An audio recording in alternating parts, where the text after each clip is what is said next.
There is no Antimemetics division. Part 4. Last time in the story, we were properly introduced to Adam Wheeler, Marion's forgotten husband that she banished from her life and the Foundation's to keep him safe. The war that the Antimemetics division is unknowingly involved in is growing hotter, and there are undoubtedly going to be more casualties. Let's take a look. Chapter 9. Ojai. Foundation agent George Barson is monolithic, nearly 2 meters tall and rectangular-shouldered, like a Bruce Timm cartoon. He is bald, bearded, and immaculately presented. His suit is tailored. There are few which will fit him off the rack. He arrives at the Green Place first thing after dawn, 6 o'clock. The address is isolated, an acre or two of ill-maintained scrubland off a spur of the main highway north out of Ojai. Barson is part of the Foundation's Anomalous Religious Expressions Division. They do cults. Green is not the name of the cult which Barson is here to confront, but a code name. Barson doesn't know the real name. At the briefing last night, it was explained that there are legitimate security reasons to use code names instead of true names here, but those reasons were not explained. Barson, no fool, took this to mean that there is some form of cognito hazard surrounding the true names, or a memory clouding phenomenon which makes them impossible to record. Or, and he's dealt with Foundation research staff for far too many years to not consider this, somebody just straight up forgot to record the real names and is trying to cover for themselves. If there's an SCP number, he hasn't been told it. The house is an ugly white sprawl, 1 story, wood construction, no 2 windows alike in design, decaying. There are piles of junk, lumber, rusted vehicle components, drums of filthy green water. Willow and sycamore trees are encroaching from 2.5 sides, drizzling leaves and seeds and miscellaneous biological gunk all over the roof, clogging the gutters. Through the windows, only closed curtains and blinds are visible. The front door is standing ajar. Barson proceeds inside, cautiously. The entrance opens almost directly onto a large lounge/diner/kitchen area. The room is darkened, light mostly spilling from the entrance door. Barson leaves it open, and feeling its way around the edges of the window coverings. The place is dirty and smells of mold. The still air is like an oven, and it's extremely quiet except for the faint, animated sound of someone talking away down the hall, words not entirely clear. Wasps, and yeah, it's going to be sharp inside. When you're made to move, that's tlo krul dilth you'll bleed from. Barson goes down the hall, passing a wall decoration which was once a mirror but has been completely painted over in black. After a brief search, during which he ascertains that the rest of the house is empty, he comes to the final room. The door is closed, but the focused rambling is coming from inside. At home, it's super easy. I'm going to give you something. An easy 2-part project for you to take away. And don't forget, Alth Amth below. Part 1. Find someone weaker than you. Barson knocks, loudly, twice. The patter stops. Nothing else is heard. Barson opens the door. The room is dark, its window blocked with a thick curtain. There's a computer desk in the corner opposite the door, about as cluttered as a desk can realistically get, strewn with partially disassembled hardware, USB keys, chocolate wrappers, scraps of paper, ballpoint pens. There's a gaming mouse, unable to move for junk. There's a good quality video camera setup, a monitor, video feeds on the monitor, dust. There's a cheap skeletal swivel chair in front of the monitor, and a young man of about 20 slouched uncomfortably in the chair. He is skinny, with discolored, pale skin, which Barson thinks could be caused by malnutrition. He has what was at one point a stylish, fashionable haircut, but is now in some disrepair, and when he turns around, Barson sees that he has dark rings around his eyes. It looks as if he hasn't slept in a year. He reeks. The room is filled with that odor, almost thick enough to see. In the same way that the anomalous viral/religious phenomenon, the cult, gathering around and above this young man like an anvil cloud, is named Green, he himself is named Red. Barson greets him and says that they saw his streams. The youth pulls his headphones down and asks who the hell he is. Barson introduces himself, but he's cut off as Red launches out of his chair like a rabid greyhound from a cage. He comes fist first, losing the headphones. Barson shifts his weight slightly to his left, leaning away from the punch. He catches Red's arm and pulls it forward, violently, deflecting the attack's momentum and bringing the youth teeth first into the doorframe. Red stumbles back, crouching. He finds his footing swiftly. Froth is developing at the corners of his mouth, mixing with blood. Scrabbling around the junk on the floor, he puts his hand on a soldering iron. As Red comes forward again, Barson wastes a critical split second trying to trace the iron's cable to figure out whether it's plugged in and hot or not. It's not, but that's enough distraction that Red gets right up there, driving the iron up into Barson's gut with both hands. There's an electronic screech and a spark of orange light. The iron holes Barson's shirt, but skitters off his abdomen, opening a long tear. There's bare skin underneath. His shield is invisible, partly mythical, and protects his seemingly exposed head just as well as the rest of him. Barson takes Red in a headlock. Some haphazard kicking ensues, less well choreographed.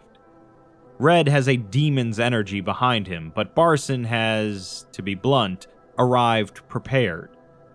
In a few more moves, Red is disarmed, stunned, flat on his back, and good for nothing.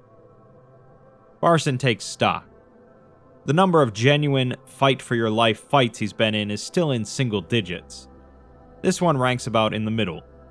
15 seconds of activity. Both of them made mistakes. A learning experience. Barson says that he'll dispense with the introductions then, and remarks that the live streaming vector was novel. They hadn't seen that before.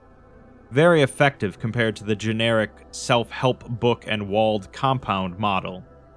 He gets 1 point for originality out of 10, but they predicted it decades back and they had the containment procedures ready to go. They have people at the streaming services, and as they speak, they're locking him out of his account. They're using his own channels to distribute inoculation codes. Barson tries to tidy his shirt up, but it's not going to work. Since Red is the source, a simple inoculation code would glance off. Physical intervention is required. He reaches inside his jacket, where he has a perfectly serviceable gun, which he elected to leave where it is for this confrontation, and produces a device not unlike an ophthalmologist's scope.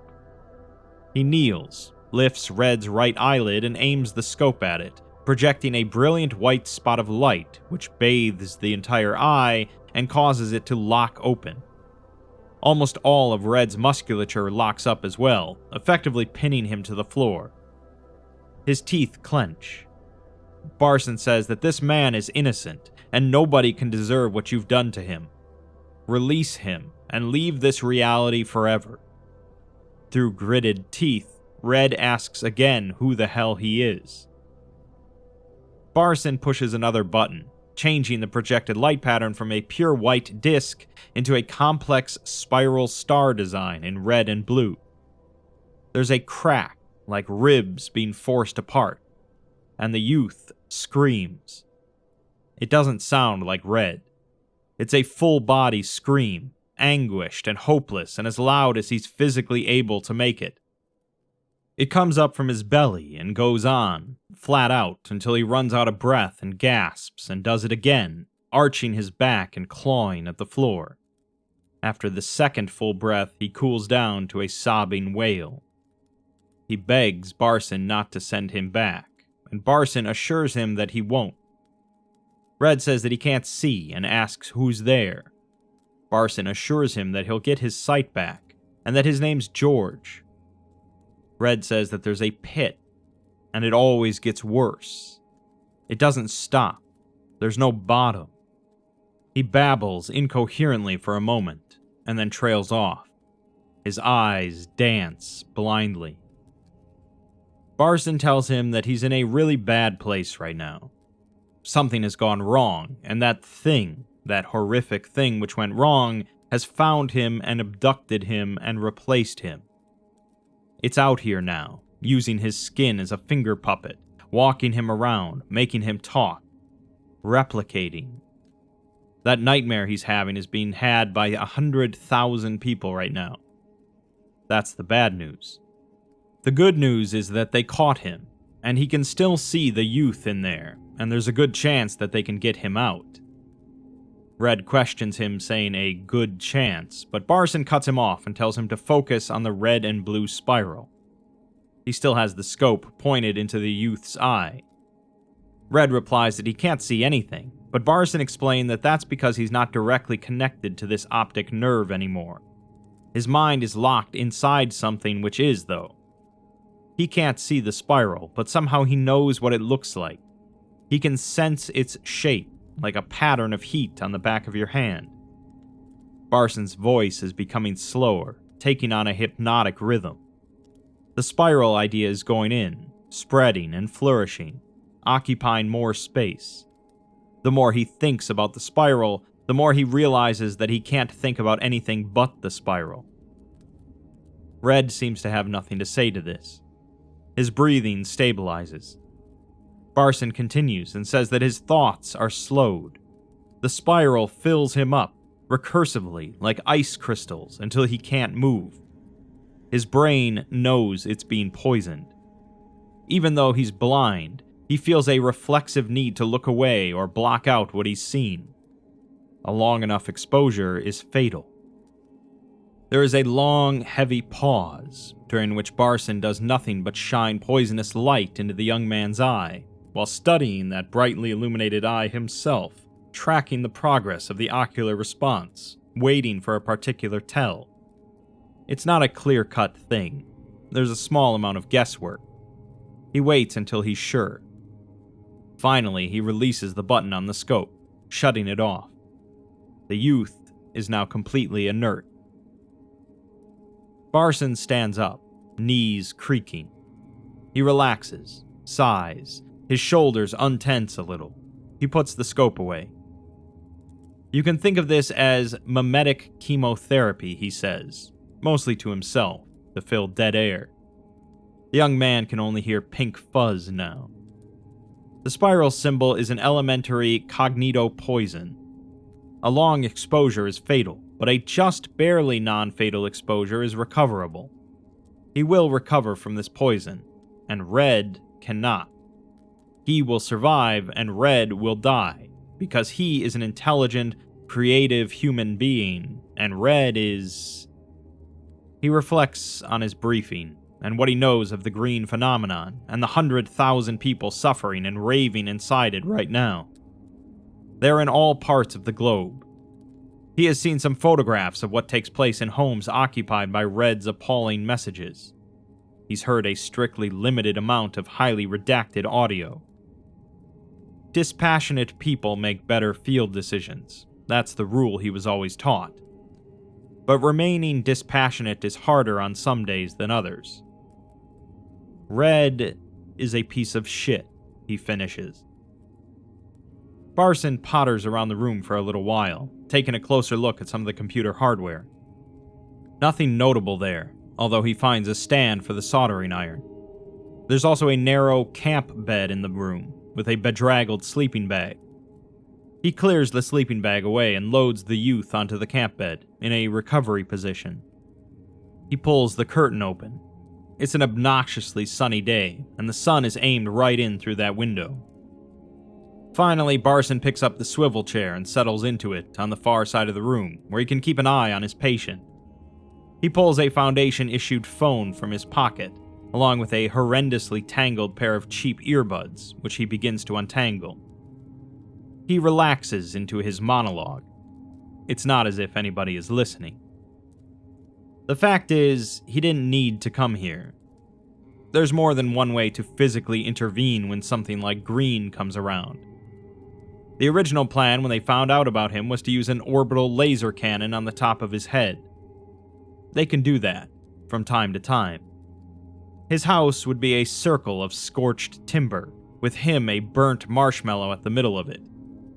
That's their latest methodology for dealing with virulent, single culpability memetic anomalies. They do it at arm's length, at the longest possible distance, unblinkingly and unfeelingly, and to hell with the details. It's brutal, impersonal, very expensive in orbital laser maintenance. They say to themselves that it's effective, and maybe it is. He's not at that level, so he doesn't get to see the statistics. But what he does know is that they can always do better.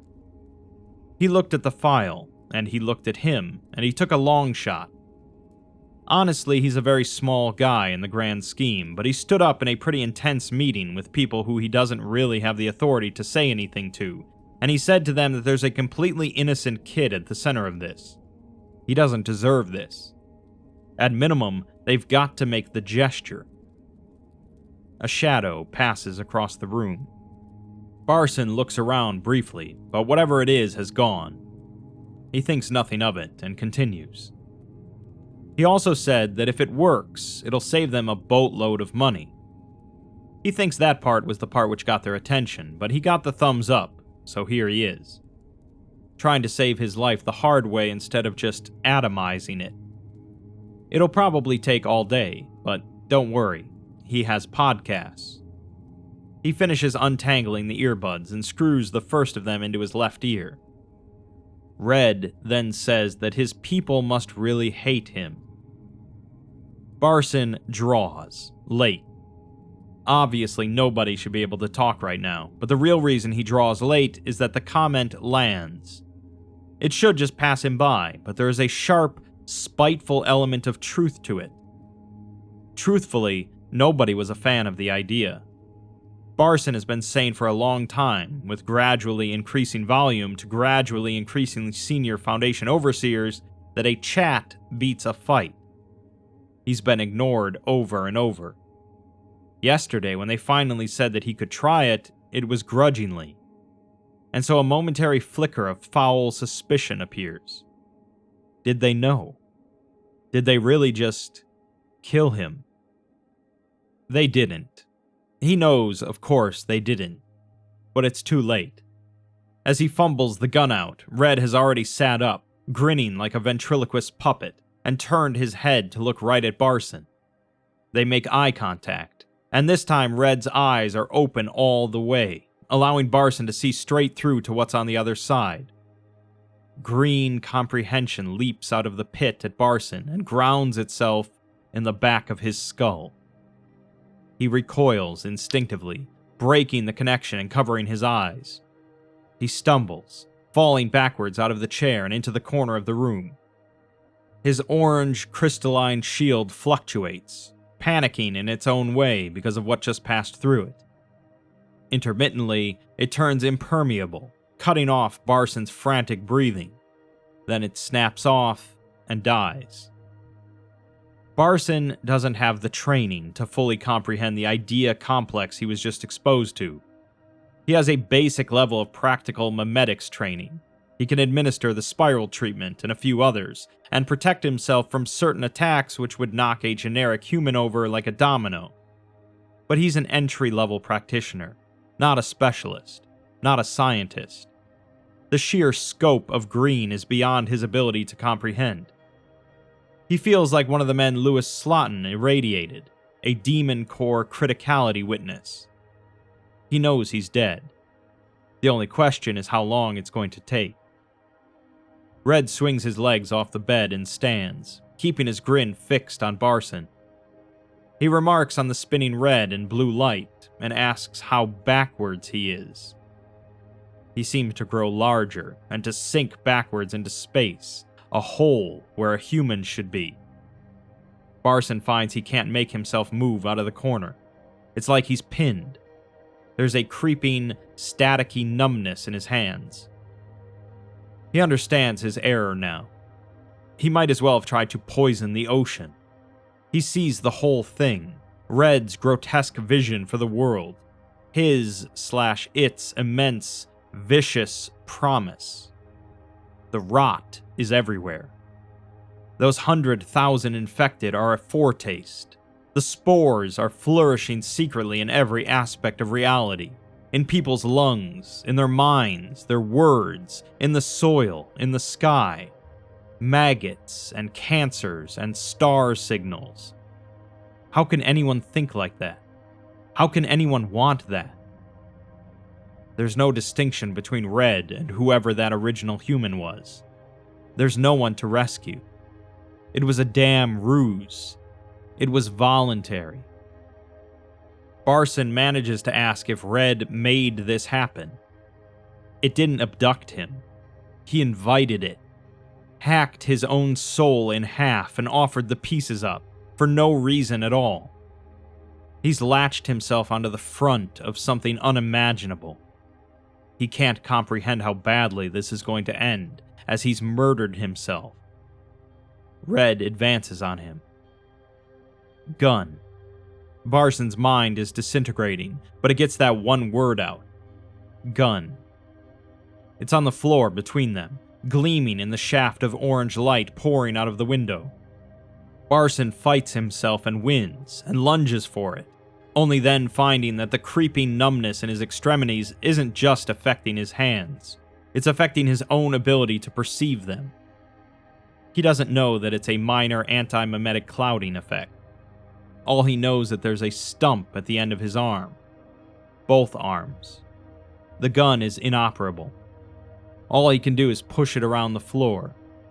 He shouts, miserably and helplessly. Red laughs and doesn't even bother to kick it away. Barson manages to say that the Foundation will stop him, speaking it like a mantra. Red cocks his head, as if he knows the word Foundation from somewhere. He asks if all of them are as weak as Barson. Comprehension goes both ways. Barson dimly understands what Red represents, which means Red, in turn, dimly understands what Barson represents. Red perceives the power structures which dispatched Barson into this hated burrow. Red perceives the shadows of the people at the streaming services, and the mobile task force Barson doesn't know about, skulking out at the property's perimeter waiting for a go order which will never come. Red perceives the 4 or 5 brutal, impersonal suits seated at the top of the operation, webbing it together. One of them is toying absently with their laser strike keystick, twirling it around the back of their thumb over and over, dropping it. That's as far through headspace as Red can search, because that's the limit of the people who know about him. It. Red. That's the hit list. A shadow blots the sun out again, the same one as before, for longer this time. Red looks out through the window, giving it a curt nod, and it departs. Barson slumps to one side, dead up to the shoulders now. Conscious that any of these words could be his last, he says that he thinks he's in control, but it's going to kill him too. They can get him out. He can help them contain it. Red crouches, still grinning, and tells Barson to look at him. Barson looks. He doesn't have a choice. It hurts. Red makes sure he is being heard loudly and clearly, and says no. Barson whispers, Zayin 346, Samek Shin. Red blinks and says what? Something bleeps, and Barson says, A star. A star. Red swears and begins looking around, suddenly genuinely alarmed. He lost track of Barson's phone. He finds it beneath the bed and snatches it up. There's a voice authentication interface, and authentication is nearly complete. He tells it to stop, cancel, undo, but nothing happens, as it's the wrong voice. He drops the phone and scrabbles for the gun. Barson says, Zelochi, Enora, fire. Red puts a bullet through the phone and a second through Barson's skull. He looks up at the ceiling, waiting, still alarmed, and he waits. But nothing else happens. Chapter 10. Immemorial. Marion Wheeler has just finished a scheduled inspection of SCP-8473 and is about to go for a cigarette. Someone is running up to meet her outside SCP-8473's containment unit. Marion recognizes her as Dr. Eli Moreno, a trainee field researcher who joined the Antimemetics division only 6 months ago. She asks her if she can help her with something. Moreno interlocks her fingers nervously. She is a full head taller than Marion, and half her age, with scraggly hair and exceedingly thick glasses. She lacks experience, but she is very smart, and she's learning very fast. In another year, she'll be among the best people the division has, or has ever had, and Marion is looking forward to that. Marion loves nothing more than competent people. Still, as the pause lengthens, that day of competence seems to be in the future.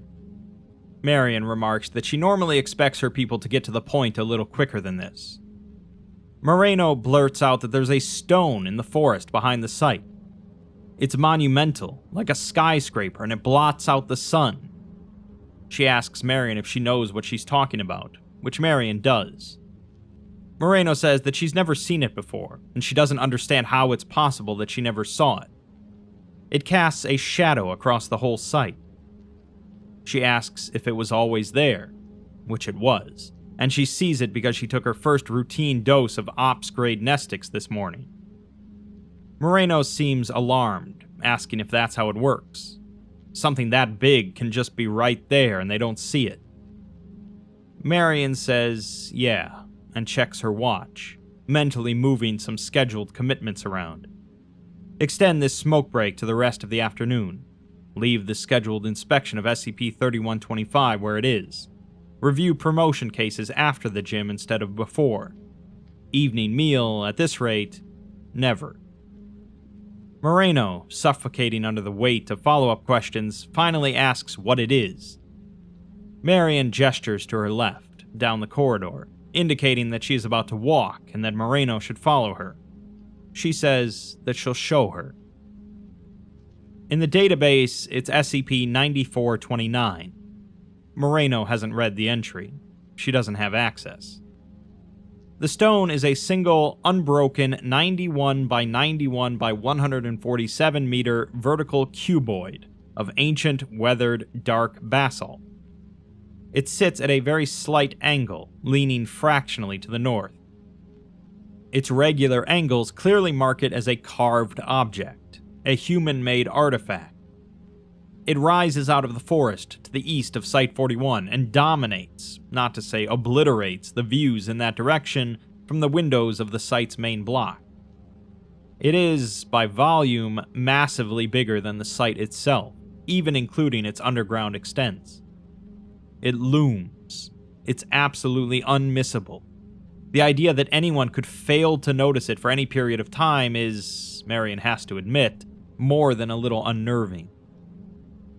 Marion leads Moreno up the short forest track to the stone's perimeter, and then right, following its perimeter, in its shadow. It's a wet day, and rain is dripping from the very top edge of the cube, as well as from the conifers which grow right up beside it. The rain makes a constant white hiss, deadening other sounds. She explains that there's a weak antimemetic clouding effect surrounding it. To most people, it's effectively invisible. Moreno has been up to the top of some of these other hills, she's sure. She should have seen it clearly from up there as well, but she looked straight past it. That's normal. There's a related effect which removes people's memories after they've visited the stone. That effect is much stronger, and it'll cut right through both of their Nestic drug regimens. Moreno asks if they'll forget all about this then. Marion holds up a battered little notebook and a cheap blue ballpoint. Moreno understands. She's carrying a notebook and pen as well. Information suppression is a complicated spectrum. Sometimes a written note is the only thing which will make it out of a zone which suppresses memories, electronic data, radio signals, and even audible sound. Alongside the mandatory Foundation issue brick phone, Many Antimemetics Division operatives habitually carry some combination of an instant camera, a mechanical tape-driven dictaphone, a notebook, a walkie-talkie. Not that Moreno is expecting to need anything today. Marion continues and says that of course one side effect of the clouding is that she doesn't exactly remember the way. She guesses they could set up signposts, but somehow it never gets done. Not because of anti-memetic effects, just plain laziness. They come to a passage in the side of the stone. In fact, it is not a passage, but a tremendously deep groove, cut all the way from the top of the cube to its base, a slot with a thin line of overcast sky visible overhead, and steps leading up.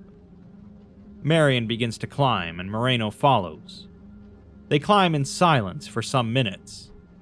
Moreno stops a few times to write down a note or two, hunching over to shield her notebook from the drizzle. Then she hurries to catch up with Marion, who maintains a steady, indifferent pace. Some time after Moreno has lost count of the steps, the stepped groove makes a 90-degree turn to the left and continues to ascend. Marion stops here, above Moreno, and turns to quiz her, asking her what she has so far. Moreno asks what this place is, but Marion replies that she should tell her. Moreno hesitates for a moment, uncertain where this is going. She checks her notes. She says that geologically speaking, this stone is an alien. At first, she thought there had been a mountain on this spot which was excavated into this shape by human hands, but the rock itself is wrong. It's different from the mountains and hills near here. You'd have to travel at least 500 kilometers to find basalt like this, which means it must have been excavated elsewhere, maybe carved there and moved here. Marion says nothing, but her demeanor seems to indicate that Moreno is on the right track.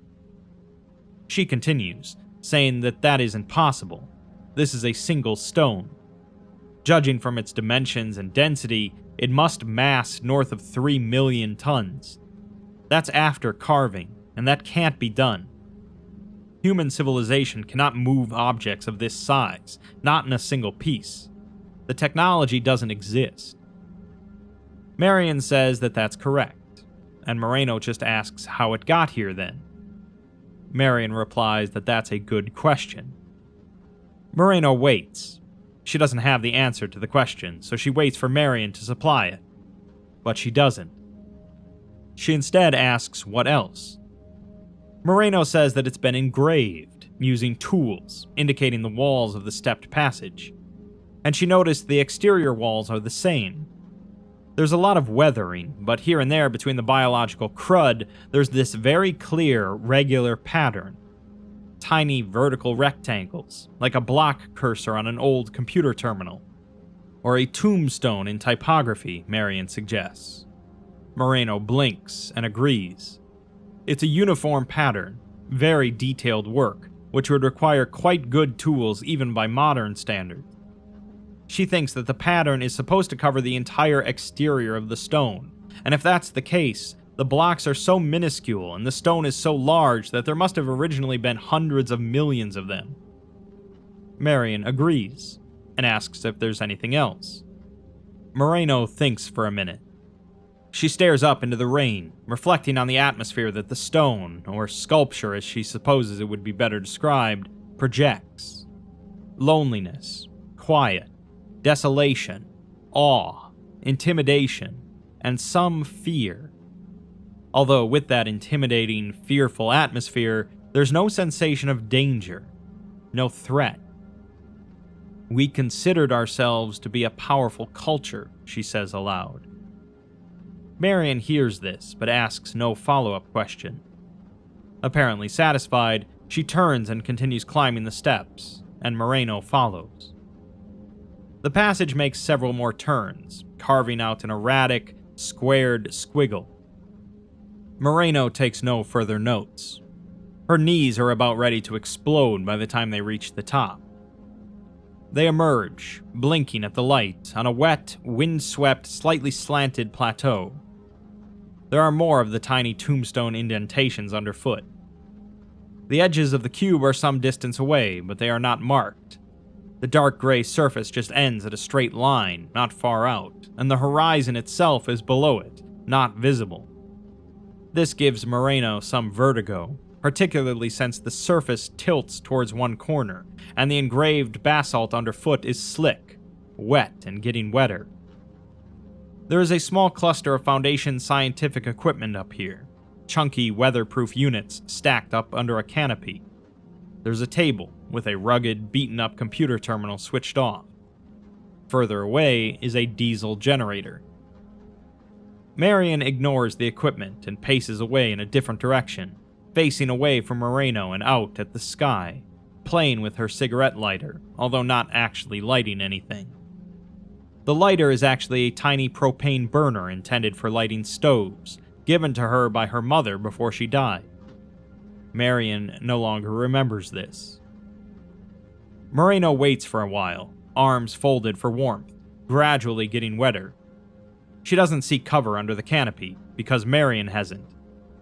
She senses that something is about to happen. Marion is normally quite poised and difficult to read, but she looks apprehensive, upset even.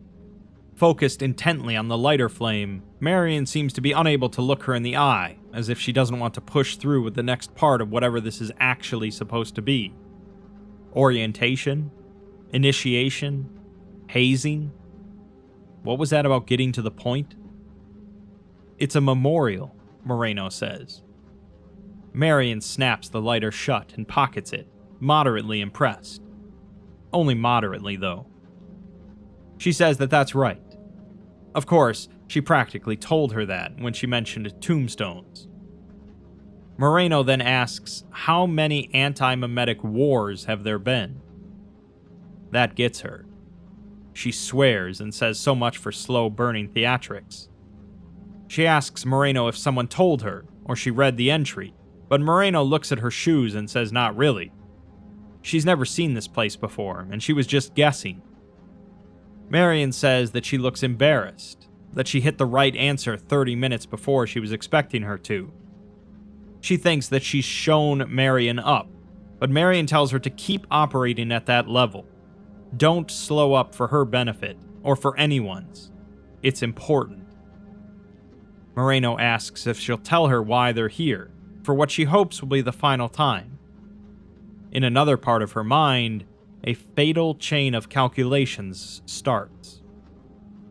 Marion explains that the problem is that every single person in the world with reliable access to high-grade nestic medication works for her, here, and the division is pitifully understaffed. There are 40 of them, including the two of them, and 40 pairs of eyes is not enough. They cannot look at enough of the world at once. There is an appallingly large percentage of the world which no human has ever properly looked at. This is unbearably limiting to all forms of antimemetic research. Antimemetic biology, paleontology, cosmology, archaeology, all barely exist. They are nowhere. Nevertheless, they have seen this culture's cities. 1 or 2 still exist, and pure dumb luck is how they found them. A division researcher takes a vacation, drives across Nevada while still on the dopes, and sees something on the horizon. That sort of thing. The cities are physically ruined, and there are heavy antimemetic effects shrouding them which make them nearly impossible to study, even for them. Large, simple things like this stone survived better, but even so. They think this stone was one of the last things they built before they died out. They were human, and were probably significantly more technologically advanced than we are. They existed tens of thousands of years ago, perhaps hundreds of thousands. They can't know for sure. It's difficult to determine what really happened to them because their entire cultural memeplex was lethally irradiated. Their core cultural concepts, the things they created and stood for and valued highly, can never be known or propagated again. They think an idea stole into their culture which they did not have adaptations to defend against. A complex of ideas. A meme-plectic / Keter class end-of-world scenario. Marion pauses, letting the rain patter for a significant moment. Moreno asks if they all just forgot, all of them that survived the war and became modern humanity. They just looked away and walked away and moved on. Marion says yes, and Moreno staggers, vertigo swelling up and briefly getting the better of her. Hundreds of millions of people died and they just forgot. Is that what she wanted to show her? Does she want her to write that down? Marion says yes, write it down. It's the first thing she's learning today. Humans can forget anything. It's okay to forget some things, because we are mortal and finite, but some things they have to remember. It's important that they remember. Write to herself something which will make her remember. Moreno nods. It's raining too heavily, so she retreats under the canopy and uses the table. Even so, a few raindrops spatter her notes. She writes intently and rapidly for some time. What she writes is rushed and unrefined, with large parts crossed out. She wonders how she'll react when she reads it for the first time. After a while, Marion joins her under the canopy. Moreno, staring at her notes, asks her, as if she doesn't already know the answer, what the second thing is. Marion says that it's possible that their culture had an equivalent to the Foundation. It may even have had an Antimemetics division. If they did, their Foundation and their Antimemetics division failed them. It's a big reality, and a big foundation. There's a lot of Ketters, and a lot of Keter-class scenarios. So maybe the end of the world will be some other division's problems. And yes, a big part of the job they hired her for is basic research. Lab work, as safe as it gets. And yes, it's been thousands of years, and it may be thousands of years more. But maybe it won't, and maybe it will be their problem. To answer her original question, there has been one anti-memetics war that they know of, potentially others that they don't know of, and there is undoubtedly one to come. Moreno says nothing. She looks dismayed, broken. She's right to be, and Marion is familiar with the reaction. This is indeed part of every new Antimemetics Division operative's orientation. The magnitude of responsibility can be hard to handle. It should be. Marion welcomes her to the Antimemetics Division, and says that this is her first day. Moreno writes for some time longer, while Marion waits, silently. The rain doesn't let up. Moreno eventually asks what the idea was. Marion explains that it was SCP-9429-A. They isolated the memeplex itself in the 70s, and they have it on a slab in a Vegas room, basement level 2. It's mostly harmless now. It's so culturally alien to modern humans as to be nearly incoherent. She says to think of Egyptian hieroglyphs, which Moreno says she can read. She asks if Marion is saying it couldn't come back, but Marion says that in that form, it's highly unlikely. Moreno then points at something far away in the sky, and Marion looks, but doesn't see anything but overcast sky and rain. She asks what Moreno sees, as under heavy nestic doses, some people say they see ghosts here. They even have some supposed interview logs, but personally she thinks their veracity is dubious. Moreno replies that it doesn't look like a ghost. It looks like an anorexic kaiju, a pillar made of spiders. It's taller than this stone, at least twice as tall, and it's coming here. She asks if this is normal, but Marion says no, her mind already racing through the checklist. Moreno asks what it is, but Marion doesn't know. She asks if this is part of the hazing, but Marion says no, and she will never lie to her. An anti-memetically cloaked entity which looks as monstrous as Moreno is describing has an approximately 0% chance of being benign. They need support. Wheeler finds that her phone has no signal. Checking Moreno's is pointless, she already knows. The only way to get a message out of here is with a written note. A paper airplane, thrown off the top into the woods. Moreno says that it's bending down, and she thinks it's looking at her. There isn't even a hole in the rain which Marion can perceive. Moreno says that its head is gigantic, 10 meters wide. It has graspers and arthropod legs all over it. Dozens of eyes, some of which are blinded. There's someone riding it. Marion tells her to describe the rider. Moreno describes him as being a Caucasian male, 20s, skinny, wearing jeans and trainers, with dirty brown hair in need of a haircut. He's been shot, and he's bleeding all over, but he doesn't seem to notice. In the liver, and again in the throat, but he's smiling. He says that no, that never happened.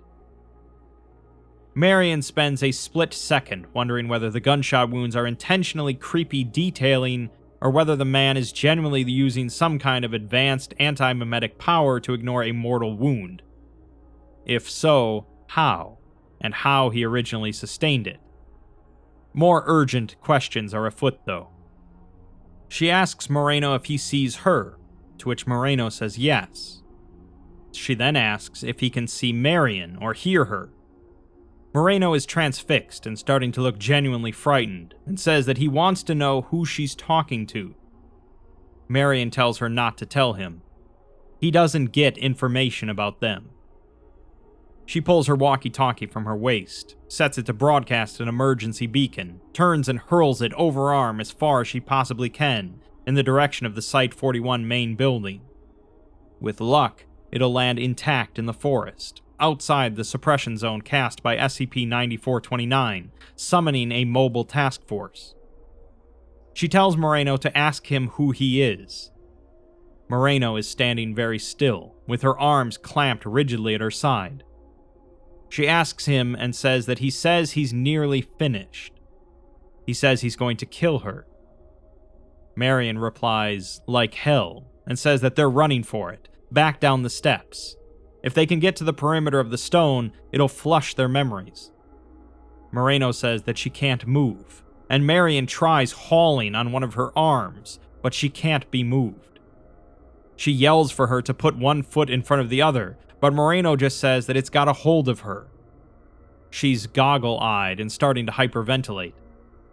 Marion disengages and surveys the situation. She can't see or touch any grasping spider legs, or the monumental face which Moreno can't look away from, or the rider. But she believes Moreno that they're there. Real, for some value of real. She claps one hand to her side, but of course she isn't carrying her sidearm, because this is a safe SCP on a safe site. Not that it even makes a difference when this mythical rider is able to laugh off gunshot wounds.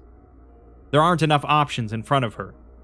She very badly wants to swear, and bites down hard on her tongue. Moreno screams, and Marion shouts at her not to look at it, but to look at her. Moreno says that she can't, and Marion tells her that she's stronger than this, but she disagrees. Marion says that she's the best they have, and she's not making that up. She's seen this thing when nobody else could. That makes her smarter and stronger. She can fight it. Moreno just says that it hates them so much. She can't think through it. She can't see. She begs. Marion circles behind her, plants one hand on her shoulder for stability, and punches her behind the ear. Moreno sags in place, then falls forward to her knees. Marion is just about able to catch her before her skull connects with the ground. But she didn't hit her hard enough, and she's unconscious only for a second. She struggles as she comes back, like waking from a nightmare into another nightmare. She clutches at Marion's hand. She can't scream, and her heart stops. Marion rolls her over and administers CPR, but without equipment there's very little chance of her restarting Moreno's heart. Nobody's coming. She didn't throw the walkie-talkie far enough. It's almost 15 minutes before she gives up. And then Marion is collapsed against the wall of the passage, on the next to last step, about to leave SCP-9429's field of influence, trying to figure out what in the hell she can possibly write to herself. What the hell was that thing? All Moreno did was think of it, and it killed her. She was as good as any of them, as capable as she was ever going to be, and she wasn't good enough. How do you fight an antimemetic monster which only eats the best antimemeticists? You could try to build some kind of counter-meme, but you'd need to be shielded while you worked on it. You'd need a hermetically sealed, self-sustaining lab as big as an arcology, like the ones Bart Hughes used to build, like the one under Site-41. God, how long have they been fighting this thing? There's a rustling behind her, and she turns to look. Far away up the steps is the rider Moreno described. A scrawny young man with a hostile frown and 2 steadily oozing gunshot wounds. His shoes are soaked in blood. He calls out her name and says that he owes her for the lake. Marion stands up. She doesn't know what lake he's talking about, but she says nothing. The rider gestures, and blue and brown and black spiders of all sizes cascade around the corner, flooding the passageway up to his knees, pouring over his shoulders, tumbling down towards Marion. They make a strange, organic rustling as they pour, like wet leaves. There must be millions of them. The spiders would probably be much more effective if she was at all afraid of them. It's too bad, as she's just learned a great deal about this entity, that they have history together, and that it personally dislikes her, and that it apparently has a humanoid mouthpiece and a lousy imagination. But she has only a second before the cascade of arachnids overcomes her, and that's not enough time to even write a single word. Moreno's death, then, was for nothing. She steps backwards, over the threshold. The rain is finally easing off. Marion lights a cigarette and heads back to the main building. It's almost time for her scheduled inspection of SCP-3125. 2 separate tragedies that seem to only confirm that this war is escalating quite a bit, and the Antimemetics Division is certainly not winning. All I can assure you is that we haven't even really gotten to the crazy stuff yet. Stay tuned for the next part.